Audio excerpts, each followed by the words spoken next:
அனைத்து நண்பர்களுக்கும் வணக்கம். இன்னைக்கு இந்த வீடியோவில் எதை பற்றி பார்க்க போகிறோம்னா, டே சீரியல் ரிவ்யூ நினைத்தாலே இனிக்கும். நினைத்தாலே இனிக்கும்ல அடுத்தடுத்து என்னென்ன சுவாரஸ்யமான நிகழ்வுலாம் நடக்க போகும் தான் இன்னைக்கு இந்த வீடியோவில் பார்க்க போகிறோம்.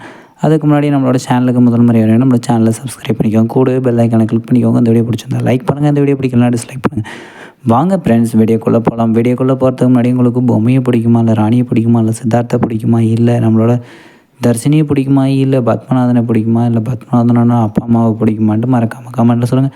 இல்லை வில்லன் வில்லி கேரக்டரில் இருக்கிற சாவித்ரி, மனோ, தமன்னா மற்றும் ரகுவரன் மற்றும் வில்லி கேரக்டரில் இருக்கக்கூடிய இந்த லாவண்யா மந்திரவாதியை பிடிக்குமான்ட்டு மறக்காமல் கமெண்ட்டில் சொல்லுங்கள். நம்மளோட நினைத்தாலே இன்றைக்கும் சீரியலில் ரொம்பவும் சுவாரஸ்யமாகவும் இன்ட்ரெஸ்டிங்காகவும் சீரியலை கொண்டு போயிட்டுருக்கிறாங்க. என்னென்ன நடக்குதுன்னா இப்போ அதை பற்றி தான் சொல்ல போகிறோம். நம்மளோட மனோவை நம்மளோட பொம்மையோட ஆத்மா புலி ரூபத்தில் கொண்டு முடிச்சிருச்சுங்க.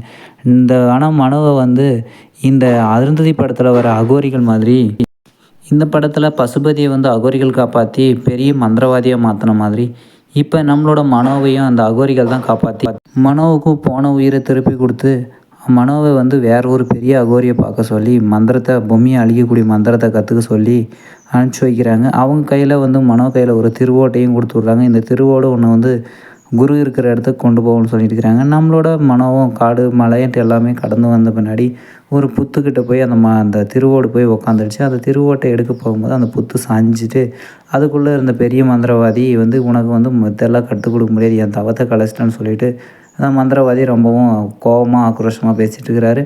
நம்மளோட மனம் அவனோட கை காலெல்லாம் வெட்டி அவருக்கு காணிக்கையை கொடுத்து ஒரு வழியாக அந்த மந்திரவாதியை குருவாக ஏற்றுக்க சொல்லி சிஷியனாக ஏற்றுக்க சொல்லி கம்பல் பண்ணி ஏதோ ஒரு விதத்தில் பண்ண வச்சிட்டாரு. கடைசியில் இனிமேல் நம்மளோட அருந்ததி படத்தில் வர பசுபதி மாதிரி மிகப்பெரிய அகோராதிபதியாக நம்மளோட மனம் வீட்டுக்கு திரும்பி போவாருன்னு தான் நினைக்கிறேன். ஏன்னா பூமியோட ஆத்மாவை அழிச்சு ஆகணும் இல்லையா? ஓகே ஃப்ரெண்ட்ஸ், அடுத்து என்ன நடக்குதுன்னு அடுத்த வீடியோவில் பார்க்கலாம் ஃப்ரெண்ட்ஸ். இந்த வீடியோ பிடிச்சா லைக் பண்ணுங்கள், இந்த வீடியோ பிடிக்கலாம் டிஸ்லைக் பண்ணி நம்ம சேனலை சப்ஸ்கிரைப் பண்ணிக்கோங்க. Thank you for